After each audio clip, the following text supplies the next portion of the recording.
There's a thin line between heroism and madness. Here the line fades to nothing at all. This is a world of capes and lunatics. And nothing is off limits.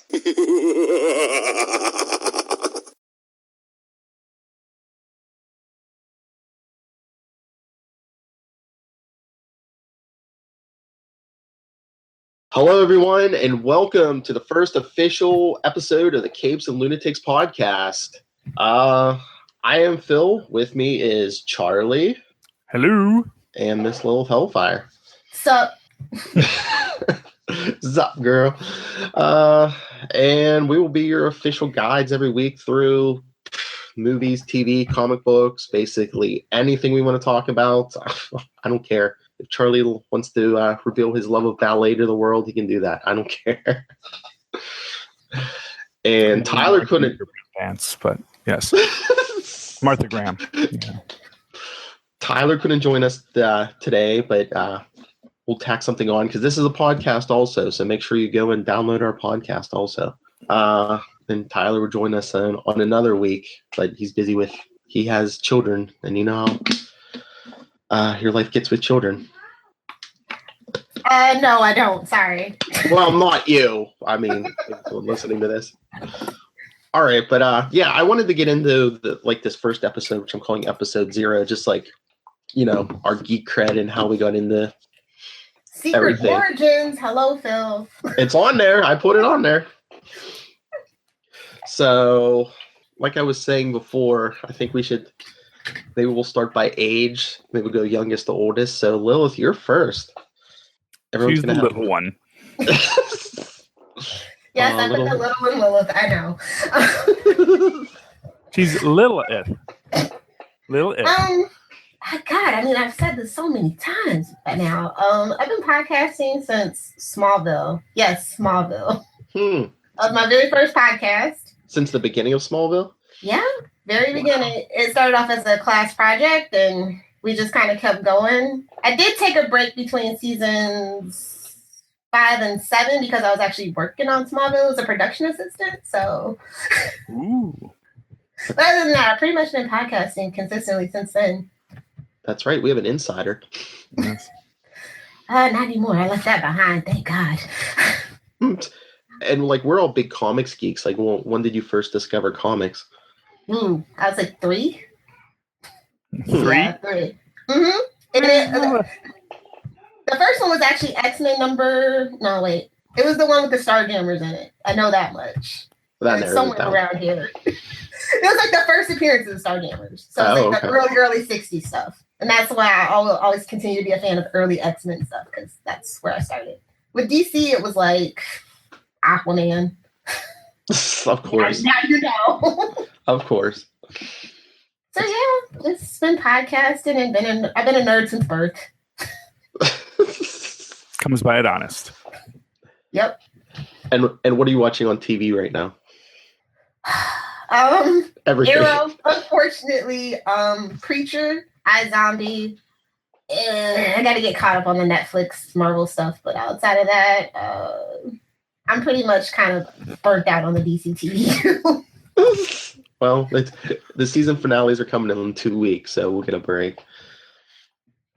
But I didn't know you were watching Preacher, so yeah, season 2's coming up here soon. What, in June? Yep, I'm excited for it. It's actually it's not as respectful to the source material as I thought it would be, but they do it better than a lot of the other DC TVU. I tend to find this stuff based on the Vertigo stuff to be a little bit better. Well, that season 1, it was kind of like a prequel to anything that came in the comics. Mm-hmm. So, yeah, maybe season 2 will be more closer to the source material. I tried Walking Dead. I love the comic books, but it's boring and gory, and that's just the wrong combination for gory. So some of these seasons are selower than others, but I mean Jeffrey Dean Morgan is awesome in it. He was Supernatural fan. I know how awesome he is. Would that be goring or bory? I like goring. Goring, yes, it's very gory. I mean, the character he plays, Negan, could be so cheesy, over the top, but I mean, he plays it well. Just strutting around, his excrement doesn't stink, and All right. So come on, Phil, stop delaying it. Let's get to you. Okay, I was going to give you more time, but okay. Who are you and where did you come from? Well, let's see. My podcast origin. Well, Lilith Hellfire put me on a podcast, so that's my origin there. The youngest one. She has the most experience of all of us. Yes. Well, millennials, damn us. These millennials dragging us into their newfangled technology. In my day, we had radio, and we liked it. You only listened to it in the car. And and comic book wise, I mean, I started. Well, my first comic book was Transformers because I was such a that was my age, man. I was watching Transformers as a kid, the cartoon, the original cartoon, none of this newfangled garbage. And I got. Oh, some of the new Transformers stuff is good. Mm-hmm. And the Transformers comic was like my gateway drug. Then I started collecting like Spider-Man and Hulk because I was like, hey, I've seen those cartoons and Batman and Superman, and just expanded from there. The John Wesley ship Flash hit CBS, and I was like, oh, I should read this Flash comic. Then I picked it up, and I was like, wait a minute, this isn't Barry Allen. This is Wally West. What is going on here? Because I had no internet. That was like 1990. I didn't have the internet.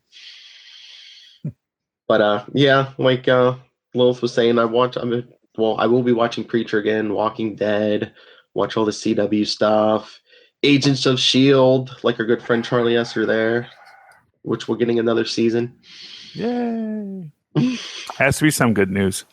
I'm trying to think of other stuff I watched that isn't like comic book based. Big Bang Theory, Law and Order SVU, still hanging in there on that. Well, it is comic books, but Comic Book Men. I don't know. That's probably about it. Oh, Gotham, of course, but that's DC stuff. We're allowed to Legion. talk about DC stuff here. What? Well, it's loosely based on Batman, so kind of is. I mean, they put that DC logo on it. Yeah. What also got another season.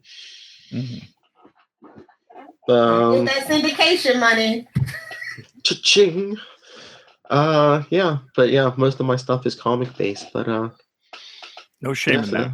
Yeah, no, not these days, no. So no one here reads Harry Potter? Yeah, you know what? I've never read the books, and I've seen like one movie, and I can barely remember it. I've never really gotten into the Harry Potter thing. No, me neither. This was my jam in middle school and high school. What are you talking about? Oh, there we go. Okay, so I knew we had a Potterhead here. You millennials. Yeah, well, my other podcast specifically with Dawn, like Teen Wolf and our old Supernatural, we always made Harry Potter references. That was like the goal. Every episode had to have a Harry Potter reference in it. See, in my day, we had a lion, a witch, and a wardrobe, and that was it. And we liked it.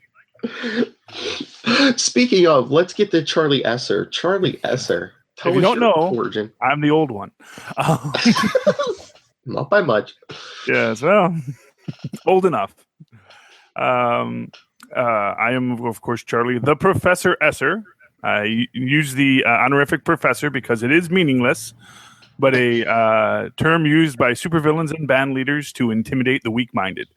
Wait! Before you get too far, Lilith, didn't you say the other week that you were going to bring up that the name Professor is always like denotes evil?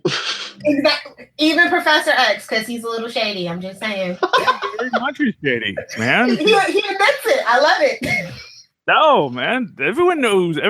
Not for nothing, ever since he first met Marvel Girl and he was like, oh, hey, she's hot. It's like, dude, she's 12. Okay? No. Professor Xavier, very evil man. Bald head wheelchair mind control powers. Does that ever not lead to evil? Do you know? He should run for U.S. government. Yes. Oh, that was the premise of the Ruin series. Mm-hmm. When what if Professor Xavier just said to heck with it and took over the world, and made Kingpin head of his little fascist. No one ever minded when Charles Xavier became a fascist. So I don't know. But it's a good series, Ruins. It's just two issues, but a real dark and twisted. Captain America's a cannibal, and it gets crazy. See, everyone, if you haven't figured it out yet, you have found the Geek Podcast.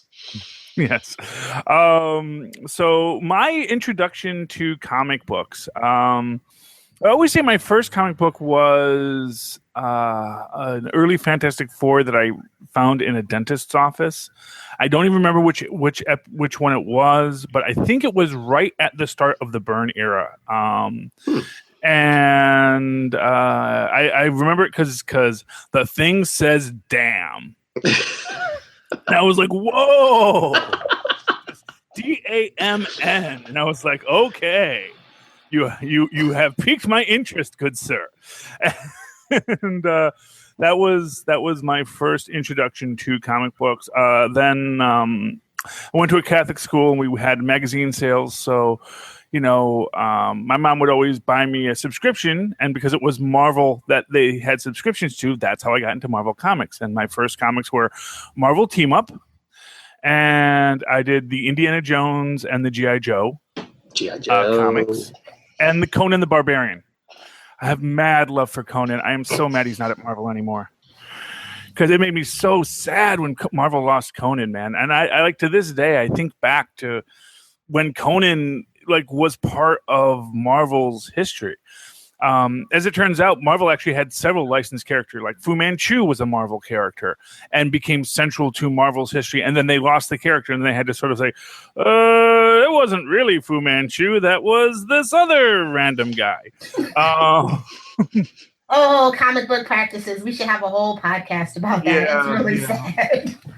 But yes, and of course, from there, I got into all the standard genre television, classic Doctor Who with Baker, and actually, I will say my favorite Doctor is Sylvester, Sylvester McCoy. I loved because that was, that was like the first new ones when I was right at the perfect age, and him and Mel, I loved that. That was my jam for a while, and I like that he did magic tricks. He did the thing we would make the card appear. And then current Doctor Who doesn't do enough sleight of hand. That's all I'm saying.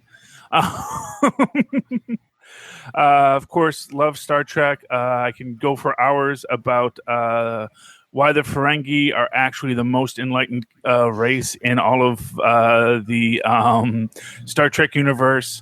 What? Because the Ferengi. I love the Ferengi, The Ferengi, the Ferengi are corrupt and venial, but at least they know it. And they strive in their sense of their corruption to make the universe a better place. You see, that's the thing. It's like the Federation, they're just fascists. They know, they believe in what they believe, and they always assume they're doing right, even when they're doing horrible, horrible things to people. The Ferengi will do horrible, horrible things to people, but at least they're honest. We know this is awful, but quite frankly, it does make a profit. So I like the honesty of the Ferengi as a culture, and there is a beauty to the idea of a greed for all Ferenginar. This is why I wanted this podcast. I knew conversations like this would come up. Yes. Let's see. What else is there that I like? Big fan of the cartoon universes. I love Teen Titans Go. Yeah. My kids have pulled me into that. And that is why I like, that's why I like the Damian character, Damian Wayne in the comics, because they are so basing him off of the Teen Titans Go, Dick Grayson Robin, with all of the bravado and, you can see deep-rooted sense of fear of failure, fear of not being everything he pretends to be. And I find that to be a delightful dynamic. Of course, my main love is, of course, Marvel Comics. I read the Marvel Saga. Oh, I love Marvel. I loved Marvel Saga. I mean, that was like the golden age of geekery. Is when you could just rather than having to read comic books, you had just this book that was put together that was the entire timeline of the Marvel history, broken down as they were doing it. And that is why, to this day, that is my canon. It's like, anything that's any new canon, I just ignore. That's not canon. That wasn't in Marvel Saga. That is, if it's not in Marvel Saga or the official handbook to the Marvel Universe, which is why to this day, I will tell you, Wolverine's claws are bionic. They are not organic. That's just cosmic cubery or something. But you go back to the official handbook of the Marvel Universe, they say bionic claws. Clearly, in his structure, it says bionic claws that were added after the adamantium was added to his body, because it doesn't make any sense for his claws to be organic. That's right, everyone. He loves the handbook, the Marvel handbook, because it provides him with a wealth of Marvel knowledge, not because Nightshade was in it in a bikini. Not at all. That was good too. There's room for both. Yeah, there's room for both. No, Deadly Nightshade. Oh, I am so glad that David Walker brought back Deadly Nightshade. Mm-hmm. She is, and I'm so glad that she is in Occupy Avengers. Honestly, that what is it, Nighthawk guy? He was slowing her down. No, really. Tilda Johnson, this is a woman who has needed her own book for so long, and I'm just glad she has it. And I really think that David Walker is giving her just the perfect voice. So, like that. And I love Red Wolf, man. Who would have thought that Red Wolf was going to be as awesome as a character as he is? And like I said, I am so hoping they make him the new Captain America. And I also want him to say at some point in Secret Empire, say, the man wears an American flag. How did you know he wasn't a fascist? You do know that the Americans murdered, most of the Native Americans on this continent, right? I mean, you do know that this was a fascist regime for a very long time. How is this surprising to you people? But he probably won't, because on his universe, Steve Rogers actually was a decent and good man, because it was Sheriff Rogers who gave him the star after he was murdered. Well, he didn't give him. He defended Red Wolf. It's a very complex story. But the Secret Wars Marvel, was it 1890? I think it was called. That was good. It's a good series. You never get as much of the payoff, and it's very disappointing that we're only on that world for like one issue when they did the Red Wolf, and they threw him into this universe. So we have no idea what's going on in the 1890 universe right now. So, but who knows? It might be part of the Renew Your Vows universe, since apparently that is Battle World, because they have both X-Men 90s and Renew Your Vows in the same place. So, okay. Do you guys have anything to add? Well, I was going to say, I'll ask you this, and then we'll circle back around to me and Lilith. What current comics are your favorites right now, Charlie? Marvel and DC, and, well, basically anything else. What's your favorite comics? Well, I'm only able to read Marvel and DC. Honestly, I kind of want to get I Hate Fairyland, because I really like the I Hate Image Free Comic Book Day book. So I'm kind of intrigued by I Hate Fairyland, so I may pick that up. But right now, I'd have to say my favorite, my absolute favorite is The Ultimates, hands down. The Ultimates is just consistently such a solid book, and it does that cosmic craziness that I love. And, and then you have, Occupy and Ms. Marvel, and of course Gwenpool. Oh, how can I not love Gwenpool? She is the best. And then over at DC, I like the new Superman. That's probably my favorite over at DC is New Superman, because it's about discovering the world of superpowers in a oppressive regime. And what better tale for a young person to learn about comic books and superheroes today than to read about them in a fictionalized communist China? No Squirrel Girl? You didn't mention Squirrel Girl. That was mine. Yeah. With you, I like Squirrel Girl. I still like Squirrel Girl. Squirrel Girl, I don't think she's been delivering as strong as some of my other books have lately. It's still great. Mm-hmm. It's still fantastic. I just didn't want to list every single Marvel book I own, because if I'm reading a Marvel book, it's probably because I like it a lot. Yeah, there are very few that I just because if I don't like it, I stop reading it. Thank you, Carol Danvers. You don't bring a good story, I'm going to walk away. Poor Hellcat, man. I loved Hellcat, but the stories weren't there, and it's like I can't spend $4 a month on you, Patsy, if you don't have good stories. And that killed me, because I love Hellcat. She's such an awesome character, and they just ruined her. That I mean, do what you want with Captain America. You give me a good Patsy Walker back. Thank you very much. I just miss you singing the theme song. Oh, it's Patsy. It's Patsy. She really wants to be your friend. Although, I love our video now. We get to dance. Well, actually, because during the rewatch, I realized, because for those who don't know, I also do all of the Netflix show with my skinny rich friend Maz Manzoor. They're great. And when I was redoing the rewatch on Jessica Jones, I realized that the actual theme song isn't that sing-songy. That's how Jessica Jones sings it when she's in the morgue, and she goes, "It's Patsy, it's Patsy." But actually, the actual theme song that they do, it's much more like hard rock. It's like, "It's Patsy, it's Patsy. She really wants to be your friend." And it's like it's a much more. Whereas Jessica sort of singing it in kind of this 50s sitcom style, it had a much more Disney XD style, which makes sense when you think about it for their ages. But it was interesting. And because it wasn't Patsy on a sitcom or something like when she was a kid. Yeah, that's I think that was the whole joke to it. Yeah, comes from Phil. It's the theme song from her sitcom. Sorry. It's Patsy. Come on, Netflix, give us some episodes of It's Patsy. I do want that. Like, put the little like they did with the horse, like they do with Horsing Around, where they put up episodes of Horsing Around. Other thing I'm into, BoJack Horseman. Yes, the finest televised program currently being produced. Better than Powerless. National treasure. Yes. Oh no! That's Let It Go, Charlie. It's gone. Powerless. I know. I have Let It Go. Like I said, they drove the stake through its heart already. Come on, let it go. Let it go. No, it's fine. It's no Jennifer slept here. As I said, I was 10 at the time, but I cried when Jennifer Slept Here got canceled. Because I was a child, and you cry over television shows getting canceled when you are a child. You cry over heel turns when you're a child. I cried when Andre the Giant turned evil. I don't worry so much when Captain America turns evil because I'm a grown-up now. And people turn evil in fictional stories. It happens. Luke Skywalker turned evil in like the Dark Empire line in was that by who did that? Was like the secondary Star Wars books that was like continuing on. That's not canon anymore, is it? Yeah, no, it's not. No. Well, yeah, a lot of stuff isn't canon. Well, it's not canon because that's not that universe. And I mean, you could argue that it's an alternate universe canon, but it's not official Disney canon. But it exists. But yeah, people go bad in fiction. I mean, look at Barry Allen.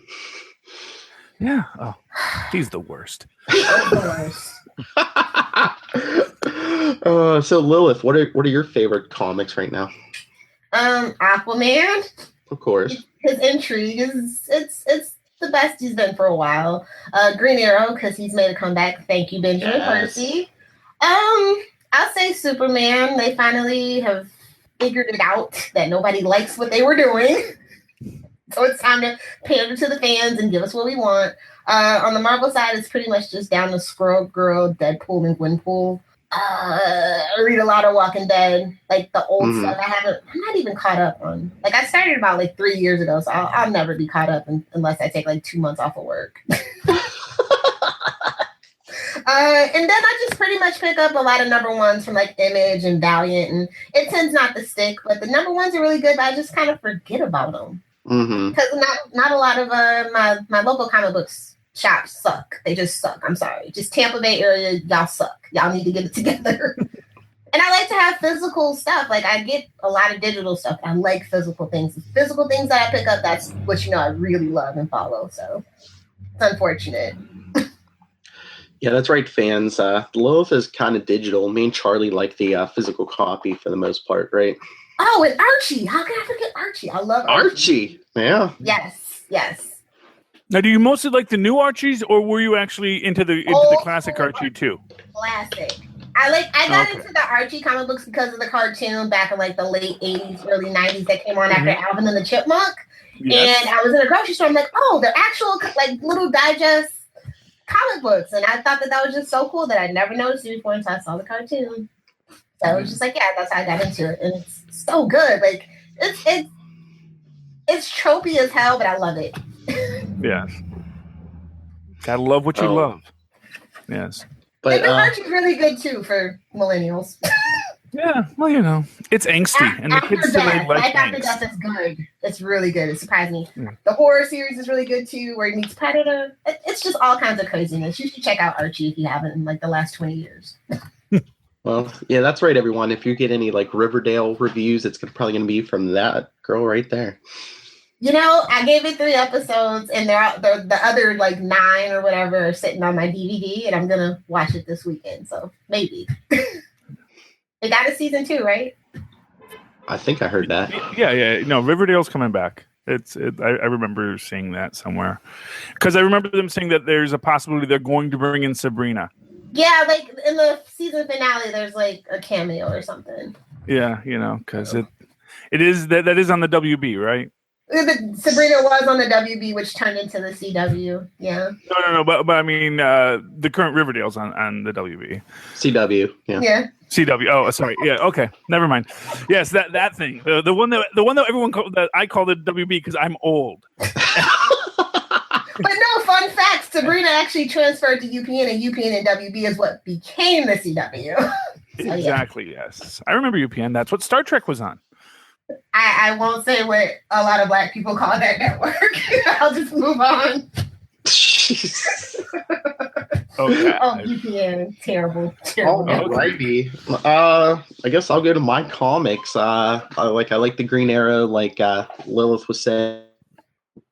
I love also Red Hood and the Outlaws and Nightwing. Duh. Anybody that listens to World's Finest. every time it comes out, yeah. But I just I love all the Batman, Superman stuff.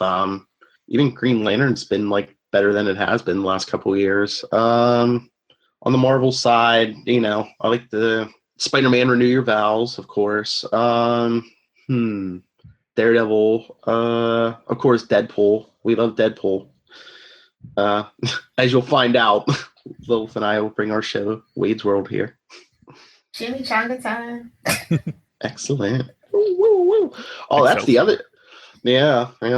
I'm trying. Oh, there's so much stuff. Oh, and then I read Walking Dead and Spawn, and I recently discovered Renato Jones from Kari Andrews. You'll hear that interview on our podcast soon. Another nice Canadian fellow I talked to like a couple months ago. Charlie and I talked to Jim Zub, who's writing Thunderbolts. And, all these Canadian guys, so nice and polite. Yes, well, because they have universal health care. They make up for Justin Bieber, so I like both your answers. Make up for Justin Bieber, and they have universal health care. Universal health care makes people much nicer because if you have universal health care, you're not always feeling the desperation of your life. And no, this is my unified theory of why there are so many Canadian artists and entertainers in American popular culture. Because you have universal health care, you never have to make a decision, do I get a real job, that has benefits, or do I continue working piecemeal jobs, so I can work on my art? So if you're from a country that has universal health care, you can work on your art and perfect your art, whether it's acting, writing, performing, whatever, and then you can work those survival gigs because they're just survival gigs. You don't have to worry about, I have to have a 9 to 5 because a 9 to 5 is the only way I'm going to get benefits, and the only way, and if I don't have benefits, I will die. Or run a high probability of dying horribly. The second I get strep that I think is a cold, and then I wind up like poor old Jim Henson. It's in countries without universal health care, of which there's one, you have to make that choice. Whereas in a place like Canada, you'd never have to make that choice, and you can make better art because of it. Yes. You're right, because all of America's sweethearts for like the last 10, 15, 50 years, whatever, William Shatner, Pamela Anderson, Caroline Ray, people that have said that they're like, I was like, they're actually Canadian, so you might be on to something, Charlie. No, trust me. I actually, I grew up in Michigan. I'm very familiar with the Canadian aesthetic and the world of Canadianism. So yeah, well, I'm steeped in Canadian culture, and this is something I learned a long time ago, that if you have that opportunity, which sadly I missed my opportunity to moved to Canada when I could, and now I'm stuck here in America, and it's not as good.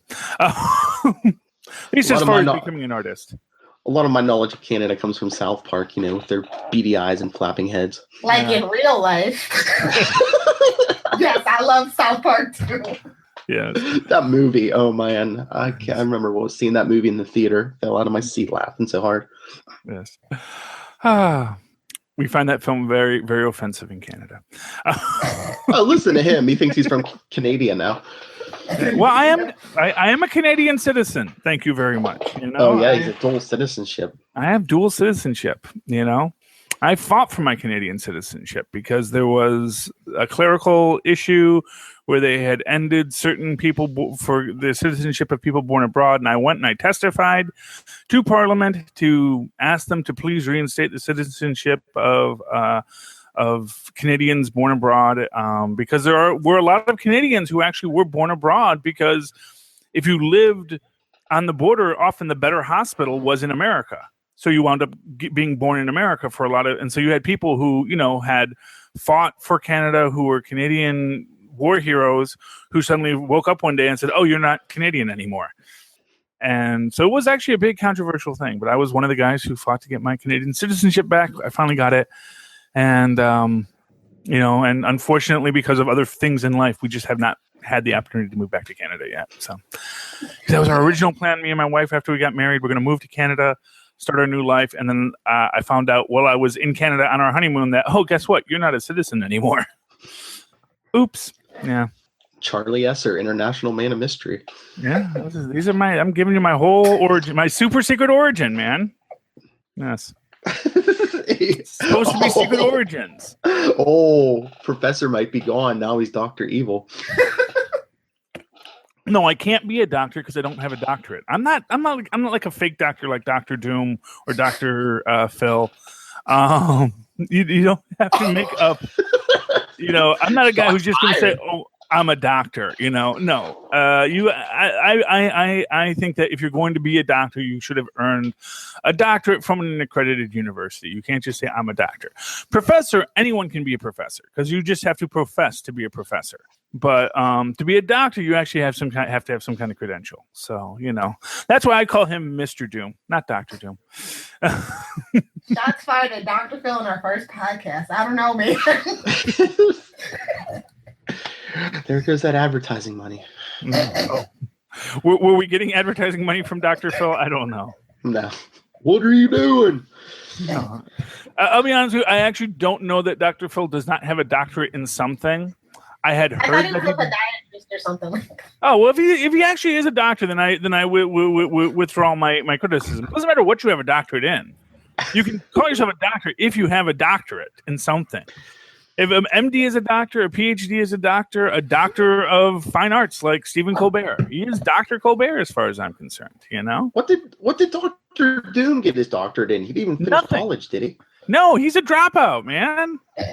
The only reason why he calls himself Dr. Doom, this was in like the books of Doom, A Secret Origin of Dr. Doom, was when he was hanging out with the techno monks in Tibet, or somewhere in the Himalayas, two blocks from Kunlun, 2 blocks the other way. So it goes Adelan, Kunlun, and then this other monastery. And then you go a little further, and that's where the Ancient One lives. All of them. Yeah, all these little lost cities up in the Himalayas where just people hang out. But while he was there, they were picking up. He kept on hearing about the fantastic achievements of Dr. Reed Richards on the news, and he got so mad that everyone was calling him Dr. Reed Richards. And he just said, "I am Dr. Von Doom. Call me Dr. Doom." The monks are like, "Sure, Dr. Doom, whatever." It's no skin off our nose. Yeah, and then he murdered all the monks because he's Dr. Doom and he's evil. Don't care if your face is fixed, you're still evil, Dr. Doom. Not buying it.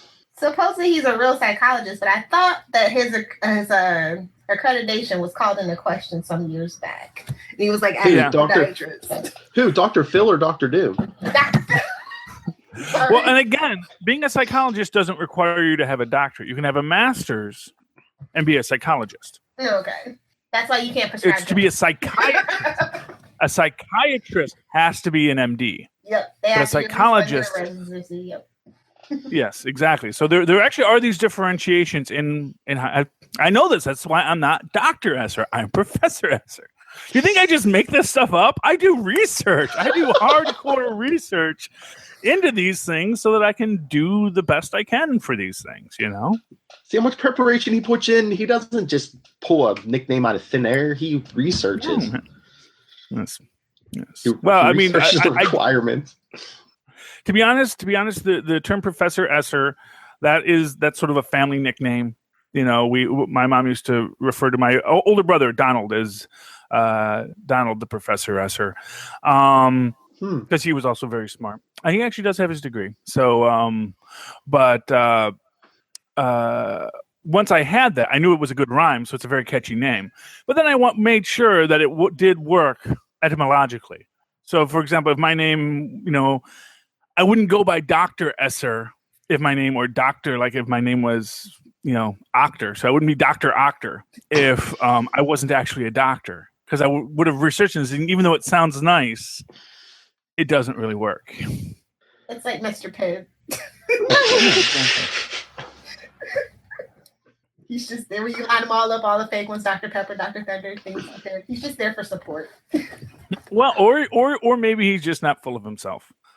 You know, because I don't think Dr. Pepper has a doctorate either. I think he is just faking it, like Dr. Doom. He has a doctorate in being a spicy alternate cola. Damn it! This podcast is not sponsored by Dr. Pepper, but we welcome it if they want to be. I prefer Mr. Pibb. I thought you liked Faygo. I do like Faygo, but Faygo doesn't actually have a doctor variant. Faygo, well, unless you count Rock and Rye, but I don't think of Rock and Rye as a pepper variant. In fact, I would say that if anything, Dr. Pepper is a poor man's Rock and Rye. Rock and Rye is a very delicious soft drink. You know, but yeah, I don't think Faygo makes a doctor, you know, a doctor drink. So there you go. Do you guys actually know what Faygo? Have you guys had Faygo? I don't know if any of you guys have ever been up to the Midwest. Yeah, I know that Phil's in like Eastern Pennsylvania, so I don't know. No, you're in Western Pennsylvania. Western, yeah. So yeah, I've been to your house. Yeah, so yeah, you've probably seen Faygo. So yeah. Oh yeah. So yeah, I love Faygo, man. Faygo and Verner's. I love Verner's. I have Verner's in my refrigerator right now. That's ginger ale. Yes, it is. It is. Yeah. Oh, no. Although, you know, I introduce people who like ginger ale to Verner's, and it's too strong for some people. It does have a bit of a bite. Yeah, but that's what makes it good, man. It's a Michigan drink. It's a drink for people that are Michigan drink. It's from Michigan, man. We take great pride in the existence of Verner's there, you know? We were worried when Pepsi bought the rights to Verner's that they were going to not make it as good as it used to be. There are people who will say that, you know, Verner's Classic is better, you know. I personally think that the Pepsi variation on Verner's is just fine. It works. And I wish they would work to give it a bigger national standing, but, you know, they're working with... down here in Florida, so I say it works. I saw something there you go. Too, so... Oh, okay. So they're out there. They're working on it, man. Drink your Verner's, kids. It'll put a hair on your chest. All right. Is that enough origin? It is off the rail, so yes. All right. Well, all right. Let's do social media so then we can get to episode 1, our Guardians review. But all right, Lil Hellfire, where can people find you? Well, I'm going to follow this out and be live tweeting the next couple episodes of all the DC TV. So you can follow me at Lil Hellfire on Twitter. For every other thing else, though, at Adventures in FG, every single social media. I'm talking Twitter, Tumblr, Pinterest, About Me, Instagram, whatever. At Adventures in FG, be sure to check out my website, adventuresinfangirling.com. And that's pretty much all I need to say. Who's next? Charlie, the Professor Esser, where can people find you? Well, you can always write to me in that old-fashioned email way, the way our Maz and Paz once did, at superconnectivityblog@gmail.com. That's superconnectivityblog, all one word, @gmail.com. And, of course, follow me on the Twitters as I live tweet Agents of S.H.I.E.L.D. and The Incredible Hulk, 7 o'clock on Saturdays on MeTV. at Charlie Esser. That's CharlieEssessr. Look for the 2 E's in the middle for quality. And like I was saying yesterday, I don't have a fancy sing-songy way, but you can always contact me, nightwingpdp@gmail.com. On Twitter, I am at nightwingpdp. And as for the show, because this is a podcast also, you can always contact us, capesandlunatics@gmail.com. Facebook is facebook.com/capesandlunatics. Twitter @CapesLunatics, Instagram Capes and Lunatics, Pinterest Capes and Lunatics Podcast, and we even have a voicemail so you could hear yourself right here. 614-382-2737. That's 614-38-CAPES, because we love to plug ourselves in everything we do. Wait a minute, was that the folder or a phone? Oh no, remember I had like a paper folder. I actually upgraded. I'm using an old iPad now. Ooh. Fancy. Mm-hmm. So how do we end this? Did we ever? I don't think we ever came up with it. We didn't come up with an outro. No. Oh well. Oh wait. Okay. All right. So that's it for this episode. Join us next time from the Capes and the Lunatics. I thought you were the and, Charlie. You're supposed to say and. Oh. You called and, I thought. Okay. Well, I did call and, but because you were doing from the Cape, so you were claiming Capes, and that left Lunatics, assumably for me and Lilith. So Lilith got what I was doing there, I think. But yes, this is a work in progress, folks. So yeah. See you next time from the Capes and Lunatics. Okay, so I guess Lilith is the lunatic then. Okay. She called it. Yeah, all right. I called it the first time. Oh, okay, so there you go. So yeah, join us next time for Guardians of the Galaxy Volume 2 review. Peace.